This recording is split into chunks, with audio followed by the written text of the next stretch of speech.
Soltou?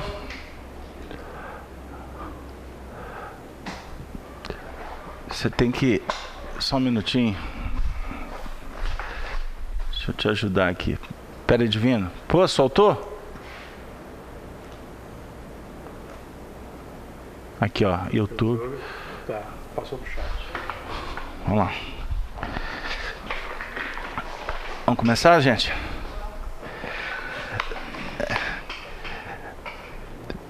Divino, pode começar? Pode dar um bom dia aqui, não pode? Pode. Então, vamos lá. 1, 2, 3. Pode começar. Bom, gente, bom dia para todos. Bom dia, Júlio. Bom dia. Que Jesus nos abençoe. Para nós é um motivo de muita alegria estarmos iniciando o nosso estudo do Apocalipse agora aqui na FEAC. Então nós vamos iniciar a nossa atividade fazendo a oração que dará por, vamos dizer assim, oficialmente estabelecido a nossa conexão com o mundo maior. Então nesse momento nós vamos pedir a Jesus, nosso Mestre e Senhor, que nesse momento possamos ter a autorização para iniciar o estudo da manhã, hoje dia 4 de fevereiro do ano de 2017, manhã de sábado, agradecendo a presença da espiritualidade, que abre as portas da casa de Kardec para que nós possamos iniciar um procedimento de estudo doutrinário evangélico. Agradecemos a todos que apoiaram esse empreendimento, que possamos juntos construirmos um trabalho que possa representar para todos nós não só o aprendizado, mas também a oportunidade de nos intercambiarmos nas frequências da fraternidade, mas que também o ambiente possa favorecer para que as terapêuticas do bem favoreçam no que remonta ao cuidado com aqueles que sofrem. Que as energias, os fluidos aqui dinamizados possam atender também a todos os nossos companheiros que se encontram em seus lares. Que o Senhor da vida favoreça as bênçãos da paz para toda a humanidade. Agradecemos, Senhor Jesus, por tudo que nos concedes. Reconhecemos não saber pedir. Portanto, esteja conosco, Senhor, para que aprendamos a estar contigo. E assim, nas vibrações alegres, fraternas, nós damos por iniciado mais um estudo na casa de Kardec. Que possamos chegar ao final em paz. Que a paz se faça. Novamente, bom dia, Júlio. Bom dia, Beto. Bom dia aos caros amigos que nos acompanham. Grande alegria para nós estarmos aqui nesse dia. A gente aproveita para apresentar o Júlio César Silva. Júlio César Silva estará conosco nesse trabalho do Apocalipse. Ele que estuda há muito tempo, né, já alguns anos, a obra que foi nos legada pelo nosso querido Honório Onofre de Abreu, e ele vai estar conosco aqui auxiliando, principalmente no que remonta ao contato com os nossos amigos que se encontram no chat. A gente inicia amanhã abraçando a todos que compõem a rede Amigo Espírita, como também os ouvintes da Rádio Fraternidade, da Rádio Brasil Espírita, de Maceió, mas a gente endereça também um abraço ao pessoal da Rádio Fraternidade, lá coordenada pelo Rubens, e os nossos amigos da FIAC, os companheiros do Facebook que nesse momento estão conosco ao vivo, que possamos todos estarmos juntos aí em várias frentes de tarefa. Agradecer a presença da Denise. Bom dia, Denise. Denise e toda a equipe que está dando suporte para que o trabalho possa acontecer. Bom, gente, nós vamos ter hoje uma atividade assim bem específica. Primeiramente, historiografando, nós já realizamos 54 estudos do Apocalipse. Esse trabalho ele era anteriormente realizado no estúdio. Eu ficava sozinho enfim, foi um aprendizado muito interessante. E esse ano, em 2017, surgiu a proposta, que eu não tenho dúvida que veio do mundo maior, para que a gente pudesse trazer esse trabalho aqui para a FIAC. Então, aqui na FIAC, ele vai se caracterizar por ser um trabalho aberto, com a presença dos nossos amigos, frequentadores da casa, simpatizantes, aqueles que acompanham o trabalho dos seus lares, que já vinham, inclusive, acompanhando com assiduidade a dinâmica da operação. Então, a casa está aberta. Inclusive, a gente convida aos nossos amigos, aqueles que acompanham o estudo daqui de Belo Horizonte, que possam vir aqui aos sábados. O nosso trabalho é de 8h30 às 10 horas da manhã. E aqui, por ser um trabalho público, obviamente que a dinâmica será diferente. Nós vamos trabalhar hoje com uma visão geral do Apocalipse, o que ele representa para nós, para esse projeto. E eu convido aos nossos amigos que vão participar conosco, que se interessarem em acessarem os primeiros estudos, só são 54. Esse material está disponibilizado na Rede Amigo Espírita, tanto em áudio quanto em vídeo, como também no site da FIAC, feac.org.br.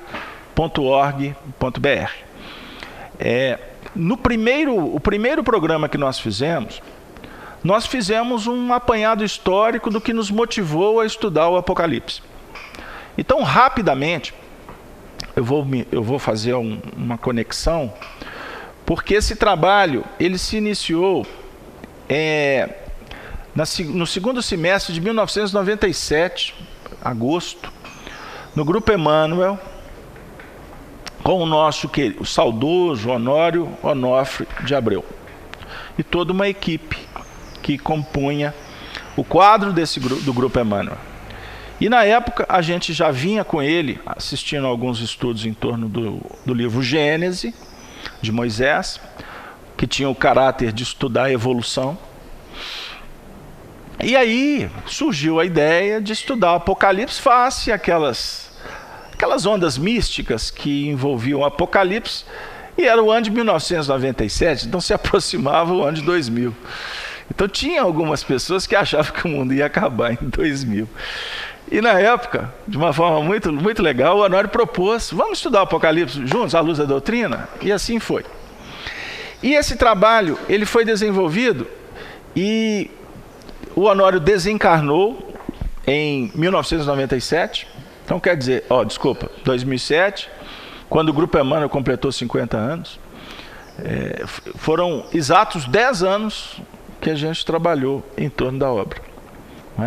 Então, assim, foi legado um material que está sendo que foi transcrito de fitas, a gravação era em fitas, foram transcritas, e esse material hoje ele até circula pela internet de uma forma informal, porque existe uma equipe no Grupo Emmanuel que objetiva lançar obras futuras. Mas a gente sabe que existem pessoas que já trabalham com esse material. Por exemplo, na Rede Amigo Espírita, hoje eu estava me recordando, nós temos o Cláudio Fajardo. O Fajardo estudou conosco lá no Grupo Emmanuel e ele sempre está postando artigos. Ele fez sobre o Gênesis e fez alguns sobre o Apocalipse. Até ele parou de postar, não sei o motivo. Depois vamos entrar em contato com ele, porque o material dele, ele fazia transcrição do que foi o Honório deixou em forma de artigos. Enfim, então o que o nosso projeto aqui visa? Nós vamos pautar o estudo do Apocalipse a partir da proposta que o Honório desenvolveu, porque ele pegou a linha, ele pegou a essência que alinhou doutrina, evangelho e as escrituras no seu sentido amplo.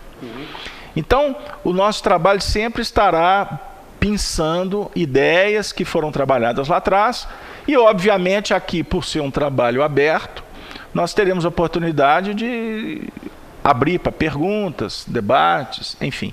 Não queremos fazer um trabalho de uma forma que vai ficar aqui só na base de um falando. Né? Não é à toa que o Júlio, que já tem experiência com o Apocalipse, também está sentado aqui no trabalho conosco. Inclusive, quando nós nos ausentarmos por motivos de viagens doutrinárias, o Júlio será o responsável por ser o facilitador, porque a ideia aqui é termos monitores facilitadores que possam desenvolver a construção, a ideia do grupo. Ponto. O Apocalipse é uma obra extraordinária. Ela fecha as Escrituras, é o último livro. E é uma obra que a gente percebe que ela tem uma consonância, uma ligação com o livro Gênesis e com todo o desenvolvimento das Escrituras até o Evangelho de Jesus, de uma forma extraordinária. Porém, o Apocalipse é uma síntese. É uma síntese de tudo que existe nas Escrituras. O Apocalipse, como todos sabem, foi ditado, não é?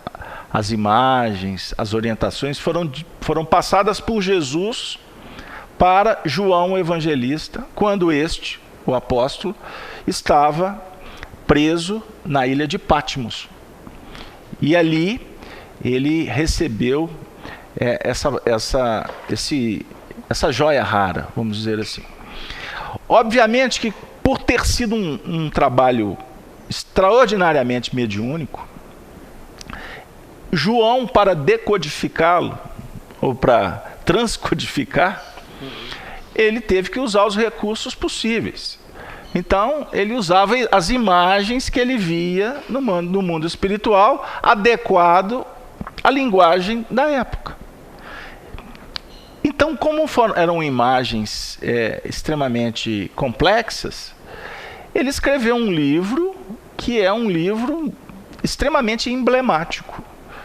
Ele é um livro de muitas figuras e que você pode interpretar, ou geralmente se interpreta de acordo com a visão que nós temos da vida, o contexto que nós estamos. Então, o Apocalipse vem sendo interpretado há 2000 anos, vamos dizer assim. Há 2000 anos. Então, exegetas, teólogos dos mais renomados deixaram muitos tratados sobre o Apocalipse. Inclusive, nos nossos bate-papos, o Júlio me falou uma coisa que eu não sabia. Nós encontramos Isaac Newton interpretando o Apocalipse. Um livro de Isaac Newton. Vocês acham na internet, né? Então eu dei uma repassada em algumas coisas extraordinárias, as interpretações dele. Só que todas as interpretações, vamos dizer assim, do século 19 e 20 para trás, são interpretações, portanto, que são ajustadas ao contexto da época e da capacidade de que cada um dos seus intérpretes possuía em nível de gradação espiritual. Até que no século XIX, Jesus envia a chave fundamental para se estudar o Apocalipse. Essa chave é a doutrina espírita. Porque sem os princípios que a doutrina espírita codifica, dinamiza, explica, nós podemos dizer hoje que é uma tarefa árdua interpretar o Apocalipse. E existem limites, existem barreiras que só são vencidas pelo conhecimento ou pelo estudo, porque nós não podemos dizer conhecimento, mas pelos estudos dos princípios básicos da doutrina espírita. Não é? Os estudos sobre Jesus, sobre o Espírito, sobre o perispírito, sobre a reencarnação, sobre a mediunidade, a influência dos espíritos em nossas vidas, as obsessões, as desencarnações, não é mesmo? Sim. Todos os princípios doutrinários são fundamentais para que a gente possa compreender as chaves, os emblemas que se encontram aqui.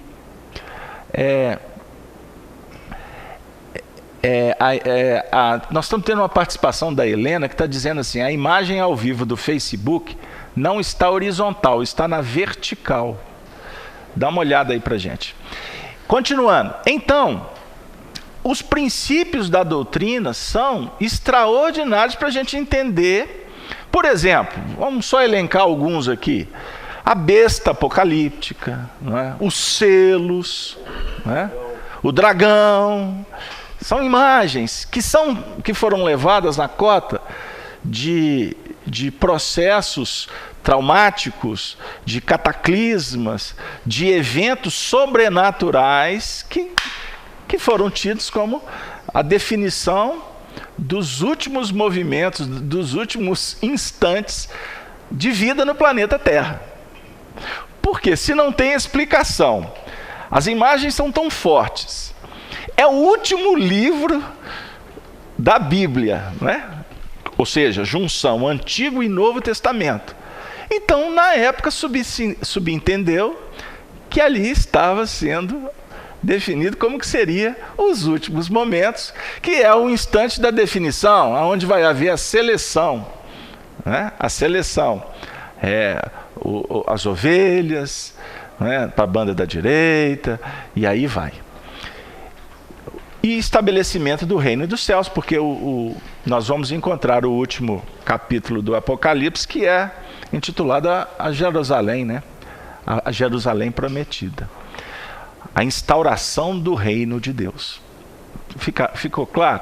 Então isso é muito importante, a gente puxar essas ideias no início, porque nós queremos aqui esclarecer de uma forma assim, bem sucinta, como que nós estaremos trabalhando ao longo do tempo. O microfone. Pois não, Divino. Roberto, essa instauração da nova Jerusalém, o reino de Deus, seria o processo de regeneração do planeta? Sem dúvida. E poderíamos dizer que até transcendendo a regeneração, já caminhando para um mundo ditoso, né? Então, para a gente só ter uma ideia do que... Agora, o processo todo é um processo íntimo, não é? E a gente vai verificar isso. O Apocalipse, ou melhor, a Bíblia como um todo é um tratado de evolução espiritual. Desde a Gênese, ou seja, os primeiros movimentos, primeiro versículo, e disse Deus, haja luz. Não é? Aí a gente pode falar, é a criação do universo, é a criação do planeta Terra, é a criação do Espírito. Então você vê, até aqui eu elenquei três movimentos de criacionistas, né? Podemos assim dizer. Agora, o haja luz, nós podemos hoje estar conversando em outro aspecto. Haja luz, a expansão da luz, o pensamento. Deu lá? Nós não somos co-criadores. Nós não somos aqueles que, criados por Deus, somos os artífices do destino. Nós somos os construtores. Nós somos os construtores. Pode ficar tranquilo que resolve. Nós somos os construtores de todo o procedimento que envolve o nosso universo íntimo e o universo no que remonta à casa do Pai. Então, observem bem que a gente pode ir fazendo gradações de interpretação, ou seja, tratar dos assuntos lá de fora, mas o que nos importa ao nível do Evangelho é trabalhar a essencialidade do Apocalipse como um projeto de conscientização, do despertar do ser, da autoiluminação. Fiz-me claro? Tudo isso é um processo que o Apocalipse simbolicamente explica como que se dá. Agora, a trajetória para chegar nessa fase da espiritualização, ela é uma performance que o Espírito vai estabelecer, vai percorrer desde o primeiro versículo do capítulo Gênesis de Moisés até o último versículo, que eu poderia dizer aqui, do Evangelho de João, se eu fosse deixar de fora as epístolas, os Atos dos Apóstolos. Pegaram lá? Ou seja, em cada momento que você abre o Evangelho, nós estaremos encontrando passagens que têm a ver com a nossa história espiritual. Entendeu? Um exemplo, seja no momento de estar recebendo uma revelação no Sinai, foi o caso de Moisés, não recebeu as tábuas, que na realidade são orientações espirituais. Aí ele vai levar a orientação espiritual para o seu povo. Aí a gente desce com Moisés do Sinai. Aí a gente já se coloca na condição do povo hebreu que está recebendo a orientação. Aí o Moisés sai, aí daqui a pouco nós já recebemos a orientação. Aí nós vamos conviver como judeus. Ou seja, nós vamos tentar colocar em prática os 10 mandamentos. Aí nós vamos encontrar dificuldade, não é? Porque está lá escrito na pedra, mas como é que se coloca em prática? Aí a gente vai fazer uma confusão. Aí o legislador Moisés vai ter que instaurar leis, regras, porque os 10 mandamentos não foram suficientes. Então ele vai estabelecer regras, porque o povo não entendeu os 10 mandamentos. Tanto que Allan Kardec nos explica isso no primeiro capítulo do Evangelho segundo o Espiritismo, que existem as leis divinas, que são os 10 mandamentos, e as leis humanas. Então nós vamos encontrar o Moisés, por exemplo, que é um assunto que pipoca como assunto polêmico, né? Com aqueles que querem, por exemplo, combater a mediunidade, que Moisés, está registrado no Deuteronômio, proibiu a comunicação com os mortos. Olha que interessante, ele proibiu.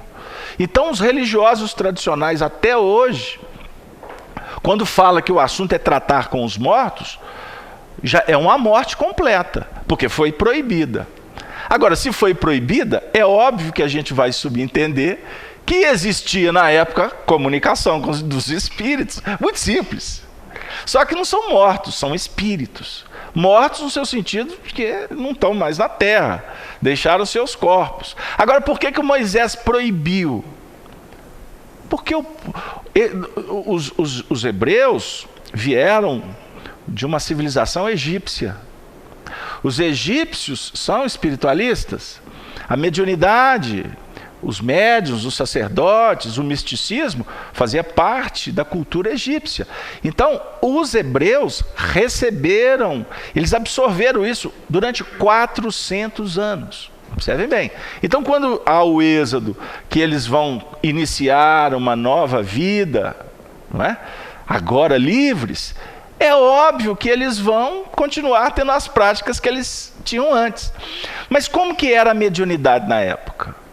Era para consultas, para as coisas pueris do dia a dia. Por isso é que a gente chama atenção que a gente costuma ouvir a palavra esoterismo, repetimos e não sabemos o que é. Então, se você tem existe o esoterismo e o exoterismo. Ou seja, o esoterismo com S e o exoterismo com X. Né? O segundo, com X, era as práticas espiritualistas realizadas dentro dos templos. A famosa escola de Tebas. Os sacerdotes e os iniciantes. Os iniciados. Deu aí? Aonde? O que acontecia? Nós tínhamos ensinamentos na época no que remonta às práticas espirituais, a relação com os espíritos, certo? Só que isso era feito dentro de um processo extremamente rígido, tinha critérios. Só que como atualmente, por exemplo, vaza algumas informações, né? Não tem vazamento de informação atualmente? Então, na época tinha vazamento de informações, não é? E vazava as informações e o povo ia assimilando isso, adotando práticas mediúnicas, sem nenhum efeito, sem nenhuma preocupação que remontasse aos valores da espiritualização dos seres. O que, para nós, é muito comum encontrarmos, não é? Aqueles que lidam com a mediunidade, mas não tem nenhum compromisso. No nosso caso, atualmente, a gente fala compromisso moral, ou compromisso evangélico, compromisso cristão. Ou seja, a mediunidade sendo trabalhada com o objetivo de promover a educação dos seres, a autoeducação. Deu aí?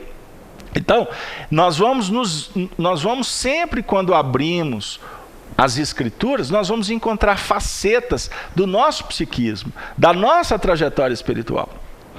Poxa, mas no meio espírita é cultura estudar as Escrituras? Nós gostaríamos de dizer que não é prática normal no nosso meio. Até, diga-se de passagem, o nosso meio espírita deveria assumir um compromisso intenso de se estudar Allan Kardec. Porque no meio espírita nós nos deparamos com uma realidade que, como dizia o meu saudoso amigo Arnaldo Rocha, o senhor Allan Kardec é um ilustre desconhecido.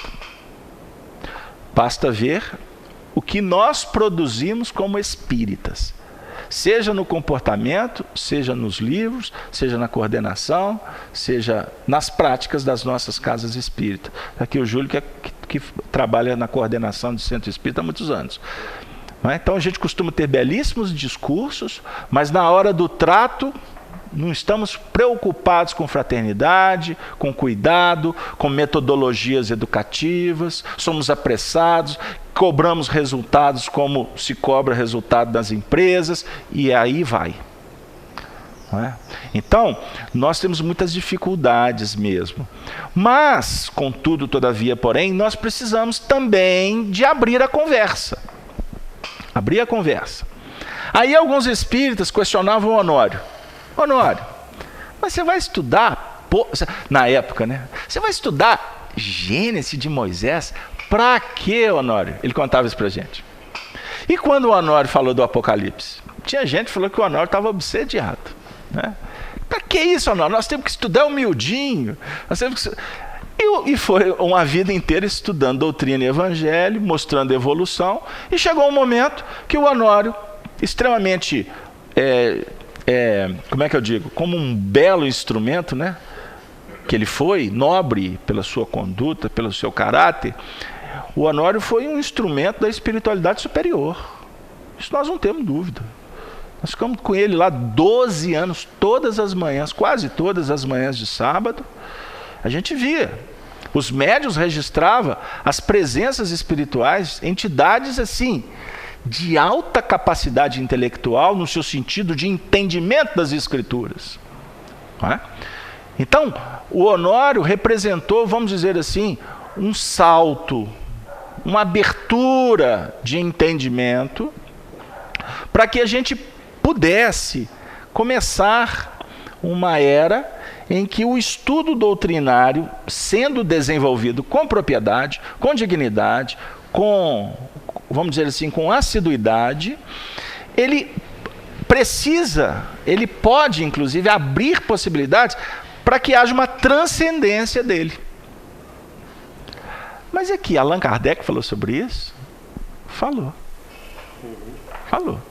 Então nós vamos encontrar rapidamente, eu vou citar, porque o tempo está caminhando e eu tenho um compromisso aqui. Allan Kardec, na introdução, no caráter da revelação espírita, no livro A Gênese, ele em 3 momentos fala que a doutrina espírita é uma chave. E que é uma chave que pode ser utilizada para estudarmos as Escrituras. Olha para vocês verem que extraordinário o pensamento dele. Porque ele diz que até então estudar as Escrituras era impossível. E que o espírita deve procurar compreender todas as filosofias à luz da doutrina espírita. Por quê? As Escrituras são revelações divinas. E se são revelações divinas, nós temos a chave da doutrina espírita, nos compete mergulhar, vasculhar. Agora, o que pode se tornar um problema é a gente criar escolas dentro do espiritismo. Aí é uma outra coisa. Porque outro dia me questionaram. Então quer dizer que agora nós inclusive vamos ter que, já que nós estamos estudando as Escrituras, nós vamos ter que estudar a língua hebraica? Eu falei assim, para quê?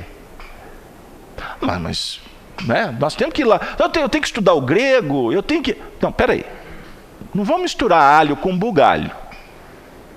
A história não é essa, porque senão daqui a pouco vai virar um samba do crioulo doido, né? Era assim que falava na década de 70.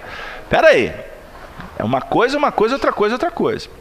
Você não precisa de estudar hebraico, você não precisa de entrar demais na cultura hebraica.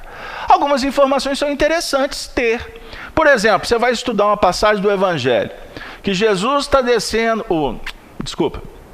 O samaritano, ele está descendo de Jerusalém para Jericó. Olha que interessante você saber o símbolo de Jerusalém, o símbolo de Jericó. Existia uma estrada. E se é descendo, tem um símbolo aí. Por que está descendo? Por que não está subindo de Jericó para Jerusalém? Pegaram lá? Jerusalém representa a cidade santa dos judeus. Ali foi o contexto da história. Mas Jerusalém pode ser uma parte da cidade, uma região que esteja numa condição mais alta. Você pode estar descendo da Praça do Papa para a Praça da Estação, não pode? A Praça da Rodoviária, você está descendo. É mais ou menos isso que ele queria dizer. E a praça, aqui em Belo Horizonte, é a Praça do Papa, né? A Praça Católica. Aí tem uma cruz de todo tamanho lá. Dá um símbolo legal. Por quê? Quando você atinge uma ambiência espiritual superior, vamos dizer assim, por projeções filosóficas, depois você é convidado para descer. Para descer para onde? Para o vale. Você tem que descer lá para Afonso Pena. Porque lá na Praça do Papa é mais difícil o sofredor chegar lá. Se bem que hoje em dia eles vão, não vão? Mas antigamente era mais difícil, né? O sofredor ficava ali na Praça da Rodoviária, ali, pedindo um dinheirinho, caído, com dificuldade. Então não é lá nas mansões lá do Mangabeiras que você vai colocar o evangelho em prática. Isso é simbólico, tá? A ideia é descer para as regiões de sofrimento. Ou seja, religioso que só fica no blá blá blá, só na filosofia, costuma virar túmulo caiado. Não foi o que aconteceu? Jesus se referiu aos fariseus? Então o negócio é descer. Ou seja, você sai da região superior, você conviveu com os aspectos que alimentam, que te inspiram, que te encantam, mas depois você tem que ir para o ramerrão da dificuldade. Pegou lá? Caso aberto, mas e lá em casa? Assim, pois é. Então lá na sua casa tem aquele momento que você está em oração. Você não faz a sua prece matinal? Hoje eu esqueci, saí atrasado. Não deu tempo. Você faz a sua prece para dormir? Eu chego tão cansado. Você, então tá bom. Mas o ideal é que você tenha momentos de uma busca de uma conexão com um mundo maior. Uma reflexão, uma busca de inspiração. Mas daqui a pouco, meu amigo, tu tem que descer. Porque você tem que fazer café lá para o seu pai. Você tem que cuidar das plantas, você tem que fazer aquilo, você tem que limpar a casa. É o descer de Jerusalém para Jericó. Pegaram lá? Então, não precisa de conhecer profundamente, porque senão a gente vai criar escolas, e principalmente escolas judaicas, né? Escolas místicas, dentro da casa espírita, e isso repetindo, misturar os tomates, né? Denise, abre, pode falar. Roberto, você está está contando descrevendo com relação ao Apocalipse, me veio aqui na memória Paulo de Tarso. Sim. Paulo veio com suas concepções, com suas raízes nos estudos de Moisés, né? E eu estou lendo o livro Paulo Estevam, e num determinado ponto da história, houve essa transformação de Paulo, de Saulo para Paulo. E eu lembrei de que você está dizendo o seguinte, que no início da caminhada dele, ele estudou muito as Escrituras, vindo dos apóstolos. E chegou um momento que ele já estava preparado e ele disse, segundo o seu trabalho espiritual, que ia levar o evangelho aos renegados. Aí você falando a questão de descer do alto e levar o trabalho àqueles que necessitam, eu lembrei disso, dessa passagem de Paulo. Que ele fez exatamente isso, ele levou o evangelho aos necessitados, foi o que mais trabalhou ali, ele pegou firme, assim, então eu fiquei aqui lembrando. Agora eu tenho uma pergunta. Você, segundo o estudo, relatou que houve essa proibição de Moisés referente à busca da espiritualidade. Aí eu estava aqui imaginando essa passagem de tempo para hoje. Será que a humanidade, nesse caso, naquela época, precisava dessas figuras, desses elementos figurativos, devido à sua ainda não evolução espiritual? E veio o Espiritismo para começar essas revelações. Aí, a minha pergunta, ou uma concepção minha assim, a humanidade evoluiu muito pouco, então. Porque nessa faixa de 2000 anos, veio as escrituras de Moisés, veio as escrituras de Jesus, vieram todos esses estudos. E até hoje a gente ainda custa, né, a desenvolver. A sua ponderação, Denise, ela é muito instigante. Instigante. E aí o Júlio está aqui, o Júlio está acostumado com o estudo do pensamento do Honório. Se a gente fosse responder a Denise de bate-pronto, a humanidade progrediu muito pouco. Se nós formos analisar do período de Moisés, que seja 1.200 anos antes de Jesus, porque há controvérsia. Já existem estudos que definem que é 1.500 anos antes de Jesus. Mas isso aí é só detalhe. Então são 3.500, 3.300 anos, certo? O que significa 3.300 anos na trajetória de um espírito? Muito pouco. Eu ia dizer nada, mas o coordenador falou assim, menos. Então eu ajustei, muito pouco. Muito pouco. Então, observe bem. Eu vou trazer uma informação do Emmanuel. Emmanuel diz assim, que fazendo uma análise da sociedade romana, do período em que ele viveu, na sua penúltima encarnação. Aí ele disse assim, que foi no período de Jesus, né? Ele disse assim, que a ribalta muda, os painéis, né, as ocasiões mudam, mas as pessoas são as mesmas. As pessoas são as mesmas. Então significa que...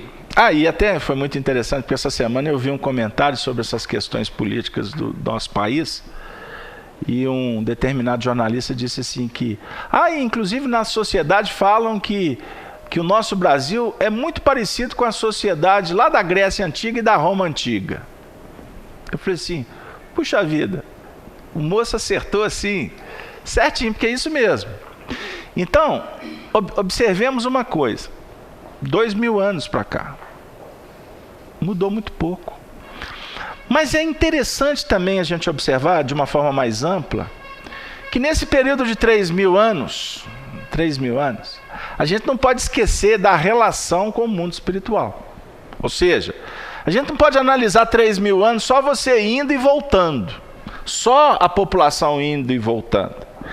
existe um processo de intercessão entre os povos. E quando eu falo povos, eu estou falando entre sistemas, entre planetas. Então, muitos espíritos que estiveram aqui nos tempos de Jesus vieram, exemplificaram e voltaram poucas vezes depois. Como existem espíritos aqui que estão reencarnados agora, que possivelmente nem viveram nessa época, nos tempos de Jesus, chegaram aqui muito tempo depois. Pegou lá? Essa reflexão é interessante, porque senão a gente limita o espaço e tempo, e não podemos limitar espaço e tempo. Agora, existem espíritos que estão sim nesses 3.000 anos indo e voltando, nesse solo terráqueo. Então vamos pegar a trajetória do Emmanuel, que a gente tem catalogado várias encarnações. O Emmanuel deu um salto de qualidade. Ele deu um salto de qualidade. Mas porque ele deu um salto de qualidade, inclusive a gente entra num campo de idolatria, né? E tratamos ele como santo, mas na realidade, esse salto de qualidade em 3.000 anos, vamos tratar assim, ou 2.000, né? 2.000 anos, na realidade é uma pontinha do iceberg, porque a gente não conhece a história dele antes desse período. Então o Chico narrou para Arnaldo que a equipe deles aportou aqui na Terra mais ou menos 30.000 anos antes de Jesus. 30.000 anos. As primeiras encarnações de Chico, a turma toda, foi na Lemúria. Chico falava, foi Lemúria. Muito tempo depois eles foram para a Atlântida. E aí foram migrando. Depois eles foram para a Índia. Arnaldo tem encarnação deles 5.000 anos antes de Jesus. Ele falou que foi o período que o Chico mergulhou mais profundamente nas reuniões mediúnicas, trazendo entidades da época. Porque esse dado que eles reencarnaram 30.000 anos, isso tinha sido informado para o Chico. O psiquismo dele não deu conta de ir, não. Tá? Então, 5.000 anos. Então, vamos ao Emmanuel. O Emmanuel conta nas trajetórias dele que o salto dele quântico, vamos chamar assim, né? Se pode dizer, que a última encarnação que realmente foi marcante para ele assumir um novo procedimento, foi quando ele veio como Manuel da Nóbrega, porque ele estava envolvido nas complicações da política dentro do sistema do papado, né? Lá no sistema lá dos cardeais, da igreja, etc. Então ele reencarnou no Brasil, ele veio para o Brasil, veio com Tomé de Souza em 1549 para sair do ambiente da Europa. Ele foi cuidar de índio junto com a Anchieta. E vocês sabem que o Manuel da Nóbrega era gago? Tinha problema de tuberculose, ele não conseguia falar. Quem era o pregador do evangelho não era o Manuel da Nóbrega, não. Era o Anchieta. Por isso que os dois trabalhavam em parceria. Então, sim, são aspectos assim. E ele tutelado por Paulo. Por que o Paulo tutelou ele? Aí chegou onde que você tocou. Porque o Paulo assumiu um compromisso com Jesus. Isso é uma revelação de Néio Lúcio, espírito Néio Lúcio. Porque por ele ter se transformado numa sumidade religiosa, política, mente brilhante, ele assumiu um compromisso depois da conversão dele de auxiliar os espíritos que conheciam as escrituras, mas tinham dificuldade de colocar em prática, porque foi o caso dele. Paulo foi o primeiro perseguidor do cristianismo. Olha para vocês verem que interessante. Ele que foi amando dele que Estevão, o primeiro mártir do cristianismo. Então, ele assumiu. Então, todas as mentes inteligentes que conhecem das escrituras e que estão na luta do processo, fazem parte de um projeto chamado, vou aqui inventar, Paulino. Cuidar de mentes brilhantes. E uma delas é o nosso senador, o nosso querido Emmanuel.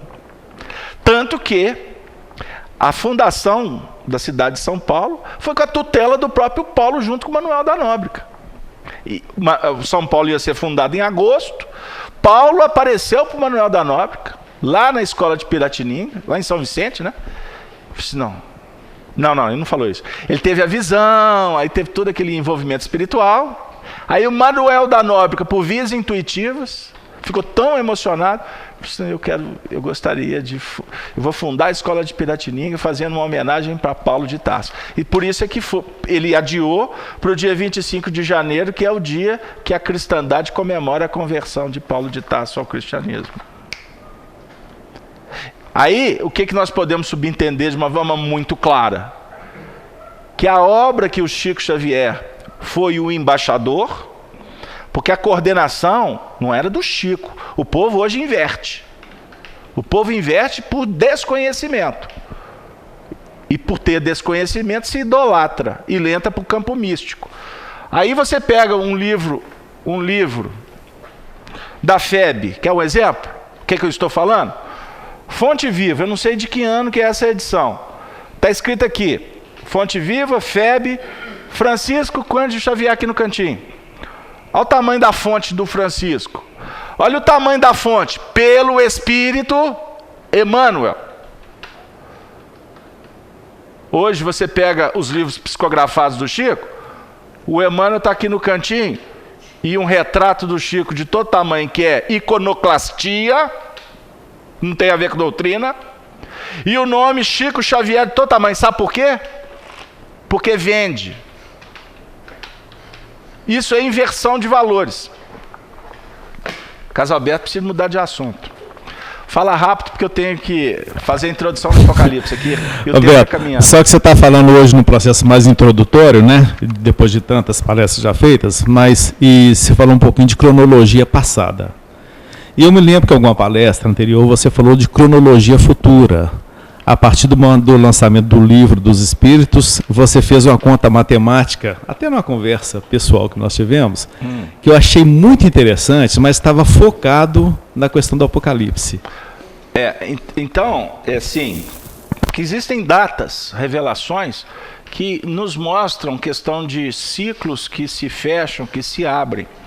O estudo do Apocalipse favorece essas reflexões e a gente vai ter muitas oportunidades, se Deus quiser, né, de abordar esses aspectos. Então eu peço só a permissão para mim não entrar nisso hoje, porque só aqui vai 1h30 só para falar de 1857, 2057 e aí vai. Então, gente, eu gostaria agora de contar com a paciência de vocês, porque eu me comprometi com o Júlio, porque nós precisamos fazer uma menção honrosa ao Honório Abreu. E como um estudo, a introdução, eu estou fazendo um apanhado geral, porque nós estamos trazendo o estudo para cá. Muitos companheiros vão estar chegando agora. Então eles não sabem o que aconteceu em 55 estudos para trás. E eu vou dar prosseguimento. Mas nesse prosseguimento, o que ficou para trás não se perde, porque nós vamos trabalhar sempre numa dinâmica do aqui e para o futuro, tá? Então, assim, e tem muitos companheiros no chat também, começando agora. Então, trazendo o pensamento do Honório Abreu, conforme eu combinei com o Júlio, nós gostaríamos de pedir a paciência, porque eu vou fazer uma leitura, tá? Mas eu prometo que é só hoje. E que Deus abençoe o nosso querido Honório e equipe, Emmanuel e todos os benfeitores espirituais, porque o que eles nos deixaram é uma coisa extraordinária. E o Júlio sabe que eu tenho um compromisso, isso eu trago lá de trás. Tributo e honra a quem merece. Então, infelizmente, a gente vê pessoas que divulgam alguns trabalhos como se fossem eles os protagonistas. Tem visto isso por aí. E não são poucos, não. Como se eles estivessem inventando a roda. E como a gente conhece conteúdo, eu vejo que replicam conteúdos que já foram publicados, que já foram falados. Então, nós sabemos que a ideia aqui não é pessoalizar, não é idolatrar, não é nada disso.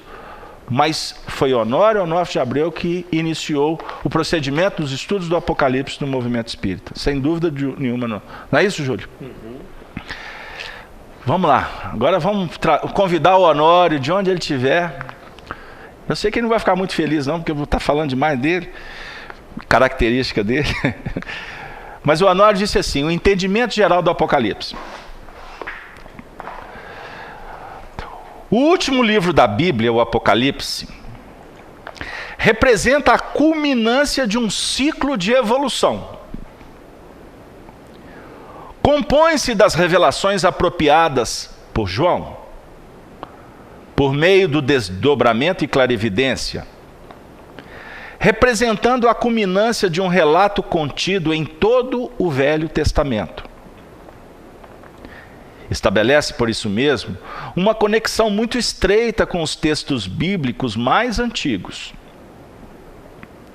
Podemos constatar que as primeiras diretrizes do Gênesis são referenciadas nos últimos capítulos desse texto enigmático, num movimento de aferição do aproveitamento dos ensinos. E para quem deteve o conhecimento e não aplicou na sua reestruturação de valores. O Apocalipse se torna, portanto, doloroso e sofrido. Encontramos os mesmos padrões reeducacionais dos textos antigos, como também quadros, figuras, imagens que têm um aspecto desafiador para a interpretação, mas que ele não representa uma soma de sombras ameaçadoras. O Apocalipse traz-nos mensagens que definem o mesmo processo educacional evolutivo e também o chamamento para a nossa integração com os padrões do bem e do amor, pela adoção da verdade como componentes de libertação, pela soma ampla de sugestões para a nossa vida pessoal. E embora estando inseridos nos acontecimentos tristes da atualidade, sofrendo as apreensões vigentes em um mundo de transição, adentrando o terceiro milênio, no século XXI, mesmo se todo o registro simbólico acontecesse de fato, o espírito imortal continuaria sequenciando a sua evolução. Podemos também considerá-lo como um desdobramento do sermão profético de Jesus e a sua segunda vinda de fato, apresentando-se ao apóstolo João. E nesse texto, redigido numa linguagem acentuadamente simbólica, sendo para nós um verdadeiro desafio, encontramos ângulos de cunho reeducativo dos nossos espíritos, ângulos que determinam a própria marcha da humanidade. O objetivo desse estudo não é fazer um levantamento de dados e fatos catastróficos, tão ao gosto da curiosidade humana que busca entretenimento fácil, assim fugindo de uma necessidade de estudo mais aprofundado dos nossos próprios caracteres. Nesse entendimento é também um preâmbulo da terceira revelação, o Espiritismo, pois foi transmitido mediunicamente ao apóstolo João, que estava em desdobramento, por Jesus em pessoa. Esse fato é significativo. É um respaldo finalístico das nossas legítimas disposições de mudar. Essa frase aqui é extraordinária. É um respaldo finalístico das nossas legítimas disposições de mudar. Então, quem não quiser mudar, não é um bom programa FEAC, sábado, 8h30 da manhã, para estudar o Apocalipse. As legítimas faixas de acontecimentos que vão determinar o encaminhamento globalizado dos destinos da Terra. Vivemos momentos de muita dor e aflição, que representam chamados para que a nossa atenção esteja voltada para a responsabilidade, pois todas as áreas são visitadas pelas dificuldades.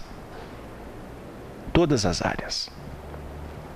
Mas a mensagem trazida nos diz que por trás de todos esses quadros tristes, existe uma ampla dose de consolação, esperança, oportunidade para que os nossos destinos sejam redirecionados em novas bases. Posso continuar? Assim, o objetivo do estudo é recolher informações que favoreçam a implementação do Evangelho nos corações. Porém, embora saibamos que os relatos do Apocalipse definem todo um sistema propondo reeducação, faz-se necessário compreender que ele apresenta uma soma muito grande de causas já lançadas no espaço e no tempo, acarretando efeitos que estaremos sujeitos a recolher em momentos peculiares. Ele é direcionado para os seres já informados dos valores novos. Eu vou continuar a frase, mas o início dela vai explicar, inclusive, como será desafiador para nós vir aqui todo sábado de manhã. Porque esse estudo, ele é direcionado para os seres já informados. Informado do quê? Dos valores novos. O indivíduo que não tem a noção dos valores novos, o que ele vai vir fazer aqui? No dizer de Pedro, é loucura. Por isso mesmo, estes somos nós que estamos querendo, seremos enquadrados num regime em que já estão definidos o tempo e data, momento, para que todos os fatos se precipitem. A grande massa, vinculada às faixas religiosas, o compreendem como sendo um repositório de fatos que trazem a estigma do sofrimento, das dores e das calamidades. É assim que o povo vê o Apocalipse. Dor, sofrimento, estigma. Mas não é bem isso. O texto, o Anor está dizendo para nós claramente. Ele representa um trabalho para aqueles que já sabem, que já têm noção, já têm informação dos novos valores. Por quê? Porque quem já tem noção dos novos valores, significa que já tem na sacola o material para trabalhar. Então o que nós vamos trabalhar aqui? Esse material. Pegaram? Evidentemente, peço paciência. Estas projeções proféticas são feitas sobre as causas já implementadas no terreno do destino, definindo ciclos e a evolução, porque ela se dá em ciclos espirais setenários. A gente vai falar muito sobre isso. Como vemos em toda a narrativa profética repetitiva do Apocalipse.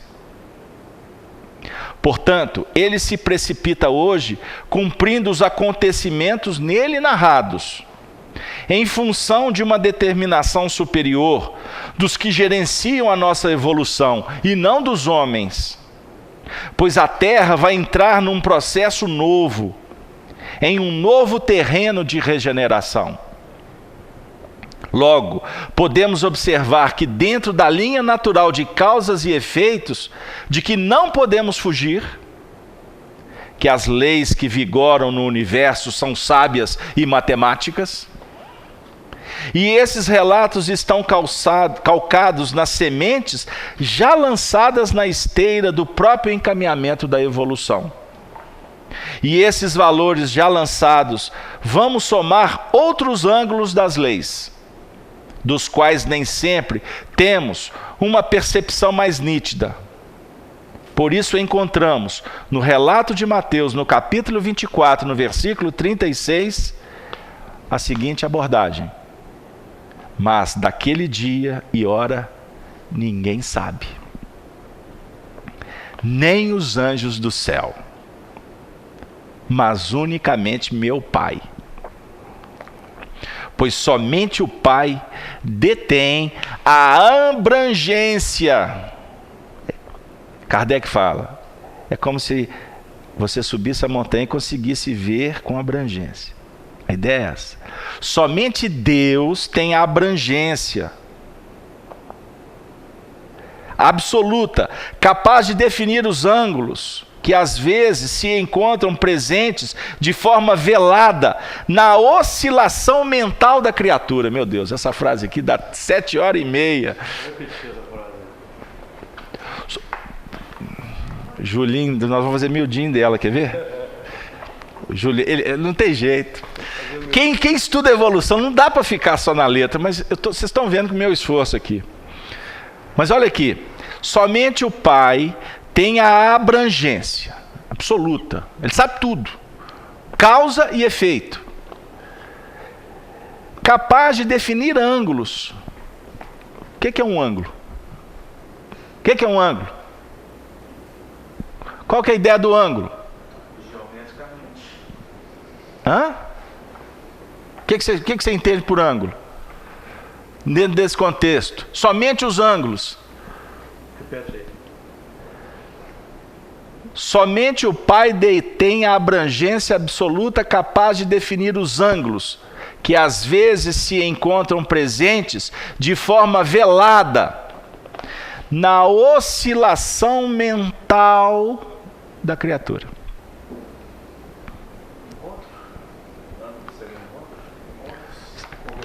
Convergência. Vocês foram lá. Então vamos pensar rapidamente aqui. O indivíduo está subindo, depois vai ter que descer, certo? Ele está na euforia, depois ele vai entrar na retração, não é isso? Ali tem um ângulo, são aspectos. Então você está vendo o indivíduo na subida, você não tem a visão da descida, que virá depois, ou da descida que aconteceu antes. Pegaram? A gente vê um painel ilusório. A gente vê só a linha. Você não vê a figura geométrica como um todo e seus ângulos. Somente Deus. Está falando de oscilação mental de uma criatura. Imagine a nossa oscilação mental. A gente se perde com ela. Por que eu estou feliz? Não sabe. Estou com depressão. Não sei. Não sei por quê. Não consegue fazer os links. Pegaram? O que é isso da evolução aqui? Eu tenho que continuar, viu, Julinho? Por mais que possamos estender a horizontal, isso aqui dá para comentar. Por mais que possamos estender a horizontal dos nossos conhecimentos, nunca seremos capazes de uma abrangência absoluta do universo. O que ele está dizendo? Por que ele falou horizontal? Porque conhecimento projeta a horizontalidade do ser. O conhecimento faz... O Casalberto ali tem uma janela, onde? Você está vendo? Você está buscando a janela. Ah, aquela janela me agrada. Aí eu vou lá na janela. Isso tudo você está na horizontal. Agora ele está falando sobre a abrangência do universo. Para você buscar a abrangência do universo, você tem que desenvolver a dinâmica da verticalização. O pessoal não estava reclamando que a imagem estava na vertical? Por uma falha técnica, que não apertamos um botão para o celular se ajustar. Eu tirei isso ontem à noite. Talvez vocês apanharem. Eu falei assim, deixa apanhar. Pegou? Como é que tu vai abranger? Abrindo a intuição. Qual que é o símbolo da cruz?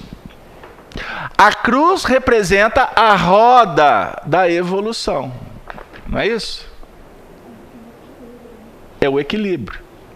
Por que Jesus foi pregado numa cruz? Aí a gente escuta as frases, aí a gente fica todo emocionado, é porque a cruz representa a luz do ser. Aí a gente fica olhando para a cruz, vê a luz, mas não entende bulufas. Por que cruz? Ele representa a roda completa da evolução, fechada.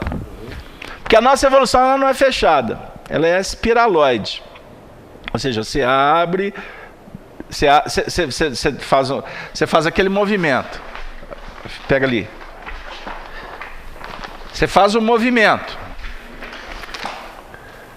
A espiral da evolução é esse movimento. Pegaram? Eu falei que Jesus, a roda dele é completa. Para nós. Ele já completou. Absolutamente a evolução. Para nós. A nossa não. A cada etapa você está abrindo para outra etapa. É como se fosse um disco. Certo? Agora, as linhas são muito próximas umas das outras. Antigamente não tinha o disco de vinil? Tem ainda, né? Isso aqui a gente chama de trilha. Cada trilha, aí vem a agulha. O disco está rodando, né? Aí a agulha vai passando até ela chegar no final. Cada trilha, ela não pula para outra. Existe todo um caminho que que a agulha vai percorrendo, certo? A definir que cada linha, cada experiência evolutiva, ela está próxima da experiência evolutiva anterior. É isso mesmo, Júlio? É isso. Está correto? Então, o que você... O seu eu hoje, ele é uma construção. Então, as suas experiências, as suas vivências emotivas, racionais, espirituais, elas têm uma ressonância numa causa anterior. Você está sofrendo hoje? Você está sofrendo porque existe, nesse momento da sua vida, um link com uma causa que você implementou no passado. Foi na minha última encarnação. Quem é o ser? Na última encarnação. Quem falou de última encarnação? Você pode estar vivendo um drama aqui que você instaurou lá na Índia, nos tempos do Chico Xavier, do Emmanuel, do Arnaldo, 5.000 anos atrás. A ressonância está agora. Por que agora? Por que 5.000 anos depois? Porque agora você está vivendo uma situação que remete, que é muito próxima daquela experiência que você viveu há 400 anos atrás. E não há 200, há 100, há 10, há 20 anos atrás. Pegou?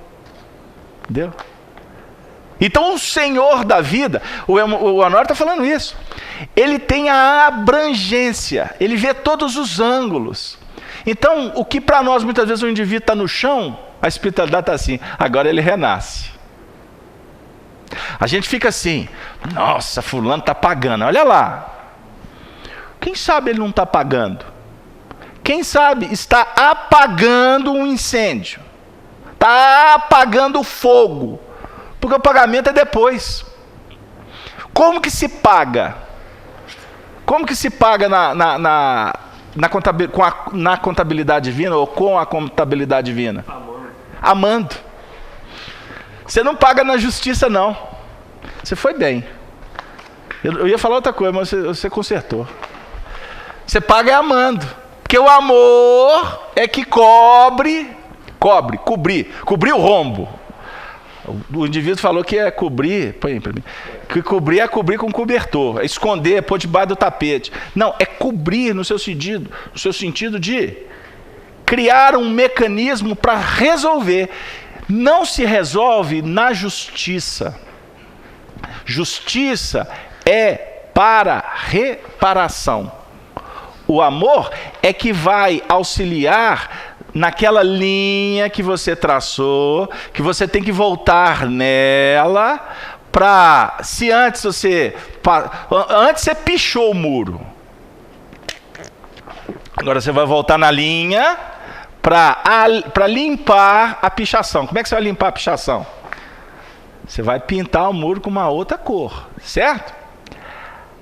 Resolveu o problema? Não, você ainda não está no amor.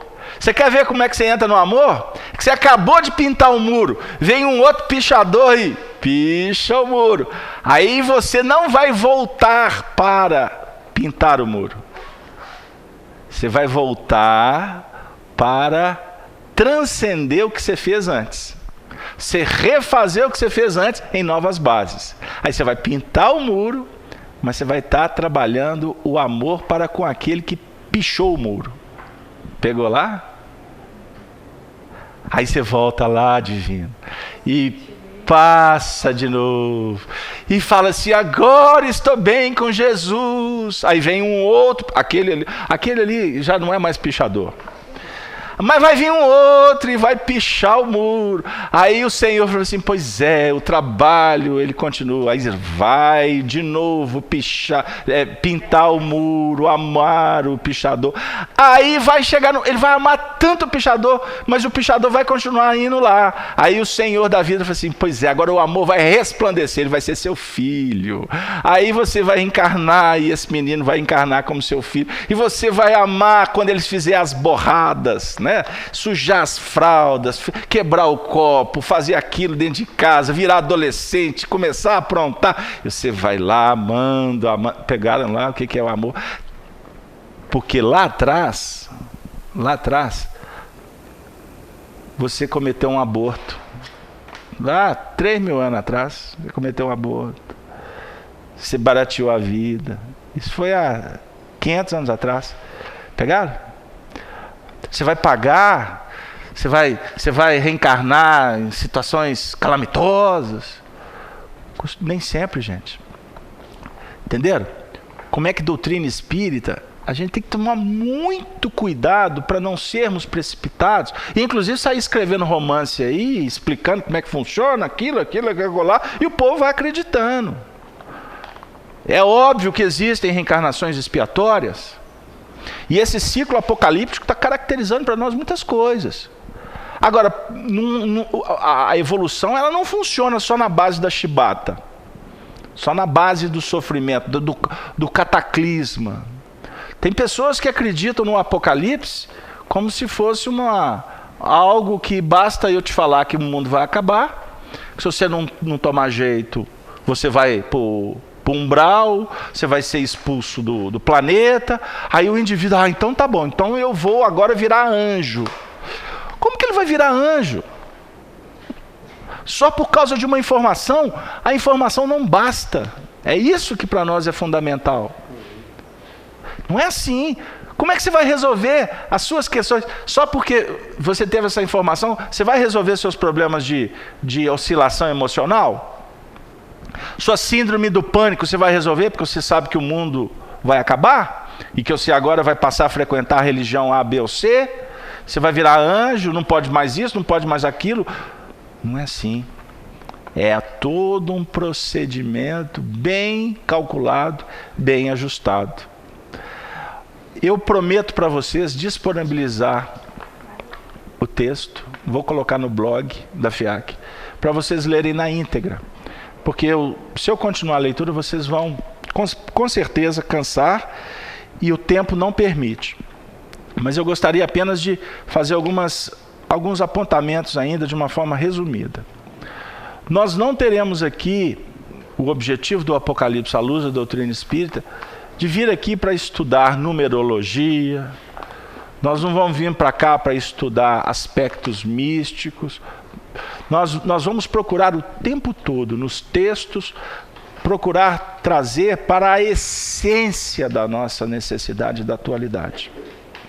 E, obviamente, com projeções para além dos horizontes, né? Para o grande futuro da regeneração. Eu vou passar para Denise. Denise, o que você gostaria de falar nesse momento? Nós temos alguns minutos para concluir o trabalho. Eu gostaria de ver que você passasse o que você está percebendo do ambiente, no seu sentido de tudo que foi trabalhado, um pouco que você já conhece, porque você já viu outros estudos. Qual que é a sua expectativa para o trabalho? Em primeiro lugar, eu estou muito feliz por estar aqui, por essa oportunidade, porque eu leio muito, com esse estudo eu estou percebendo que o ler muitas vezes você entra num mecanismo de leitura e não se aprofunda demais. Então, esse estudo vai me possibilitar esse aprofundamento, avaliar os detalhes, igual você colocou a questão da evolução. Realmente a gente não dá saltos. Que seja milímetro por milímetro o avanço, mas que ele aconteça. E para ele acontecer, a gente tem que ser minucioso. Mas não é ser minucioso no sentido de ser teórico demais. Eu digo, é saber se colocar no momento certo e se abrir para aprender e entender o nosso momento, o processo que a gente passa, o tanto que a gente já melhorou de lá para cá, que tenha sido o mínimo, mas isso está acontecendo. Então, o tempo todo que você ficou falando, eu pensando comigo mesmo assim, é a paciência consigo mesmo, é o investimento em você mesmo, de se colocar, de participar, de aprender, de entender os seus limites, de se conhecer. Então, esse processo de evolução, para mim, ficou muito claro isso. Nós não vamos ter respostas claras. Esses elementos figurados vão vir, eu vou adaptar de uma forma, você vai adaptar de uma forma, cada um vai tirar ao longo do estudo algo para si. Mas esse algo para si, nós vamos conversar, nós vamos debater e vai formar um conjunto aqui. Então, o que está sendo de mais de lição para mim é isso, é a oportunidade do autoaprimoramento, do autoconhecimento, para a gente seguir uma linha. A gente tem uma linha aí de estudo, uma linha de raciocínio. Mas eu, Denise, particularmente, o meu segmento vai ser diferente de cada um. E eu ter essa paciência, eu estar aqui, eu dar continuidade. Aí entra a disciplina. Com certeza. Obrigado. Agora vamos ver as participações, Júlio. O microfone, por favor. Abre ele. Nós tivemos uma participação interessante aqui, que eu respondi o companheiro, deixa eu me localizar aqui. Ele estava dizendo sobre a importância do estudo do Evangelho, do texto bíblico, e eu ponderei que tem um aspecto interessante para nós, que é o diálogo com irmãos de outras religiões. Se nós não tivermos um conhecimento do texto bíblico e explicar a doutrina espírita pelo texto bíblico, nós não teremos acesso a esses corações, e a divulgação da doutrina espírita, por exemplo, estará deficitária. Se nós não conseguirmos um diálogo interreligioso, por exemplo. Você poderia fazer algum comentário também a esse respeito? Sim, inclusive o fator da transmissão que a gente faz, né? Essas transmissões ao vivo, nessa parceria extraordinária aí com a Rede Amigo Espírita, nós estamos tendo adquirindo experiências muito valiosas, porque nós somos visitados, como a internet é aberta, né? Nós somos visitados por pessoas de várias religiões, judeus, muçulmanos, umbandistas, ateístas, espíritas, católicos, protestantes. Então, a gente tem oportunidade, inclusive no chat, de fazer intercâmbios extraordinários nesse sentido. Porque quem entra nesse espaço e permanece, ele pode permanecer por curiosidade, não atender, ele vai embora. Porque na internet não tem um vínculo. Basta você clicou ali e desconectou. Mas outros acabam ficando e percebem que o ambiente é um ambiente fraterno, ele é respeitoso. Nós, além da mensagem espírita, nós trabalhamos a mensagem do cristianismo, ou seja, o intercâmbio entre os corações, deixando até as religiões de lado, não é? Porque o que vale, o que aproxima os corações é a fraternidade, não é a religião. Agora, se estamos na ambiência espírita, com visitas de pessoas de outros segmentos, nós temos a oportunidade, sem sombra nenhuma de dúvida, de trocarmos mais informações. Pode falar. Sim. Foi o nosso companheiro, o Arnaldo Oliveira, que fez essa ponderação, e eu estou só concordando com ele a esse respeito. Nós só vamos ter acesso ao coração do irmão evangélico ou do irmão católico se nós dialogarmos na mesma linguagem. Não nos adianta dizer para o Evangelho, não, porque Kardec experimentou, usou o método científico, isso para ele não resolve. Mas se usarmos o texto bíblico, olha, esse texto que diz isso, a doutrina espírita explica dessa forma, aí já há uma conexão. Sim. E agora, Júlio, a sua expectativa, nós estamos caminhando para o fim da transmissão, a sua expectativa com relação ao trabalho, você que estuda há tantos anos a obra do Honório? A expectativa é a melhor possível, porque esse material do Honório, que você também já tem abordado nos estudos do Apocalipse que você vinha fazendo, é um material extraordinário. É uma explicação do texto Apocalipse que nós não encontramos na literatura. Então é um material que precisa realmente ser compartilhado.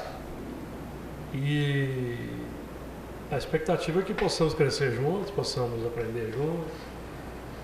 E certamente teremos muitas intuições, orientações a respeito, inclusive novos ângulos nessa interseção a verticalização que vai ser feita aqui vai acessar outros ângulos, um vértice, com amigos que vão nos inspirar. Então, a expectativa é a melhor possível. Sim. Muito bem. Bom, gente, a gente realmente vínhamos conversando já há algum tempo. O Júlio é um amigo que nós reencontramos. De outras vidas, já nos foi mostrado algumas coisas, e foi muito interessante porque o Júlio chegou num momento muito ajustado, porque a gente já tinha o projeto de começar o estudo do Apocalipse aqui no sábado, e um dia eu estou no supermercado, alguém, Carlos Alberto, eu olhei, eu sou Júlio, eu te conheço da Rede Amigo Espírita. E aí, paramos no supermercado, foi 1 hora. Eu falei assim, Júlio, eu tenho que levar o chuchu, a cenoura para o almoço. Já era quase meio-dia, se deixasse. Daqui a pouco está lá 2 dias depois de Júlio em casa e daí não parou mais. É um grande amigo hoje, eu agradeço a oportunidade. E com o projeto de começar o Apocalipse, chega o Júlio, conhecedor do material, exatamente o material que a gente trabalha já há muitos anos. Então o Júlio chegou para agregar, inclusive aceitou o convite, vai estar conosco na FIAC, já fez uma palestra da semana passada, uma vez por mês o Júlio vai estar fazendo um estudo aqui, compondo o trabalho com o Vladimir, com o Ayas, né? O Ayas não, o Otávio e o Eduardo. Então é uma aquisição muito legal, e eu quero, Júlio, que você, como amigo espírita também, tenha na casa de Kardec a sua casa. Eu falei ontem e vou repetir. Aqui é uma esquininha no mundo, mas é uma esquina de Minas. E por ser uma esquina de Minas, é uma esquina que vai trabalhar poesia, fraternidade, alegria. Nós vamos trabalhar nessa esquina aqui como um novo clube da esquina. Não posso falar isso porque eu vou estar plagiando o clube da esquina, do Beto, do Milton, né, do Lô, da turma toda aí, né? Que por certo são espíritos que são vinculados a uma grande família desta capital maravilhosa que é Belo Horizonte, que tem essa cidade espiritual que é intitulada Novos Horizontes. Por isso é que a FIAC em breve vai estar lançando o portal, já lançou, né? Já registramos Novos Horizontes, onde nós vamos estar divulgando esse material que a gente já produz, mas queremos visualizar no futuro, quem sabe, uma rádio, uma TV, mas isso tudo dentro do encaminhamento natural da vida, sempre dinamizando esse jeito todo mineiro de ser, do uai, do tomar ônibus, né? de pegar trem, não tem isso? Pegar trem. E aí a gente vai nessa cadência com muita alegria, com corações amigos por toda parte aí do Brasil e fora do país. Nós tivemos acesso aí, temos ontem, por exemplo, a Luxemburgo, Bélgica, Estados Unidos, Alemanha, Espanha, Inglaterra, Canadá, países da África, Japão, China, acompanhando o estudo que foi realizado ontem aqui na FIAC. Quinta-feira.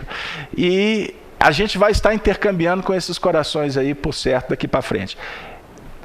Para terminar, agora, tarefa para a próxima semana. Nós trabalhamos, por último, no capítulo 2 do Apocalipse.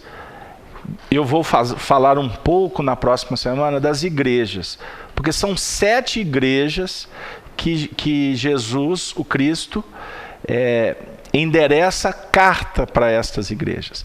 Então nós já vamos estar falando sobre o símbolo destas igrejas, e nós interrompemos o trabalho falando da igreja de Pérgamo, e vamos estar iniciando a igreja de Tiatira. Vocês vão verificar que cada igreja representa facetas da nossa personalidade. Cada igreja representa missões bem específicas. E podem ter certeza que muita coisa boa o Cristo vai trazer para nós. Porque estas cartas que estarão sendo trabalhadas aqui, por certo, vão replicar a mensagem do consolo, a mensagem do esclarecimento, da orientação, para que cada coração encontre o seu caminho de libertação. Então, nós gostaríamos de agradecer, eu gostaria de agradecer à equipe, não é? A todos que ajudaram para que o trabalho pudesse acontecer. Eu gostaria de agradecer aos amigos do chat, não é? Eu cheguei ali vendo um pico ali de quase 70 pessoas, né? O pessoal que acompanhou através do Facebook, eu informo que daqui a alguns minutos esse vídeo estará disponibilizado na conta do YouTube para quem quiser acompanhar depois. Existe no site da FEAC, repetindo, feac.org.br, palestras, áudio e vídeo. Lá vocês encontrarão toda a coleção de vídeos já produzido que remonta ao Apocalipse e outros trabalhos que a gente faz semanalmente. Portanto, eu gostaria de, nesse momento, agradecer ao Senhor da vida. Júlio, faz a prece final por nós, por favor. Senhor Jesus, amado Mestre, nós agradecemos pela oportunidade, pelo ensejo de aqui estarmos reunidos uma vez mais nesta casa abençoada para esse trabalho de aprendizado, de estudos, os teus ensinos que nos foram legados pelos teus evangelistas, teus irmãos queridos de apostolado, praticamente todos martirizados, como o Senhor fosse também aqui na terra. Pedimos teu auxílio, teu amparo para todos os lares aqui representados. Os companheiros nos acompanham pela rede, pelo chat. Seus lares também possam receber a visita dos amigos espirituais, amparando, fortalecendo, consolando, promovendo a iluminação e a pacificação dos corações. Que as tuas bênçãos de paz, de compaixão e de misericórdia nos envolvam a todos, hoje e sempre. Até a próxima, amigo.